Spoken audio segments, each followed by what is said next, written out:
খুবই কম দামে দুর্গাপূজার জন্য একটা ভাইরাল ড্রেস নিয়েছি, আর তারই আনবক্সিং ভিডিও আর রিভিউ আর ফাইনাল লুকটাও তোমাদের সাথে শেয়ার করব। ড্রেসটা কিন্তু ছিল পুরোটাই ব্ল্যাকের মধ্যে। চলো আর বেশি দেরি না করে তোমাদের সাথে এই ড্রেসটার ফুল রিভিউ শেয়ার করি তোমাদের সাথে। আর এই ড্রেসটা কিন্তু ভীষণই সুন্দর ছিল, আর হাতের পাশ দিয়ে কিন্তু মিরর ওয়ার্ক করছিল, আর ফুল বডিতেই কিন্তু মিরর ওয়ার্ক করা ছিল। আর এটা কিন্তু ছিল ভেতরে পরা টপটা, আর যার জন্য কিন্তু আরো বেশি গর্জিয়াস লাগছিল। সাথে কিন্তু প্যান্টও ছিল, আর প্যান্টটা কিন্তু একদম সিম্পলের মধ্যে। আর এটার যে দুপাট্টাটা, আর দুপাট্টাটার মধ্যেও কিন্তু খুব সুন্দর মিরর ওয়ার্ক করা ছিল।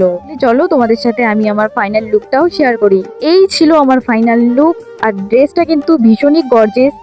দুপাট্টাতে, হাতে, নেকে কিন্তু ভীষণ সুন্দর মিরর ওয়ার্ক করা ছিল। আর তোমরা কিন্তু এই ড্রেসটা অষ্টমী নাইটের জন্য কিন্তু ভীষণ একটা সুন্দর ড্রেস তোমরা ক্যারি করতে পারো। আর সামনে তো আরো বিয়ের সিজন চলেই আসছে, তখনও কিন্তু করতে পারো। তোমরা কিন্তু চাইলে দুপাট্টাটা ছেড়েও করতে পারো। এই ড্রেসটার কিন্তু অনেকগুলো কালার অপশনও রয়েছে, সবগুলো কালারই কিন্তু খুবই ভাইরাল। এই প্যাকেটটার মধ্যে কিন্তু এক্সট্রা মিররও দিয়ে দিয়েছে। তারপর চলো তোমাদের সাথে আরেকটা আমার পার্সেল আনবক্সিং করি। আর এই ড্রেসটা কিন্তু আমি নিয়েছি নর্মাল ডে ইউজ করার জন্য। তাহলে চলো তোমাদের সাথে এই ড্রেসটারও ফাইনাল লুক শেয়ার করি। খুবই কম দামে খুবই সুন্দর একটা ড্রেস পেয়ে গেছি, মাত্র 350 টাকার মধ্যে এই ড্রেসটা নিয়েছি। ড্রেসটার মধ্যে কিন্তু প্যারেড দেওয়া। তোমাদের কোন ড্রেসটা সব থেকে বেশি ভালো লাগলো অবশ্যই কমেন্টে জানিও, আমি ড্রেসগুলোর লিঙ্ক কমেন্টে দিয়ে দেবো।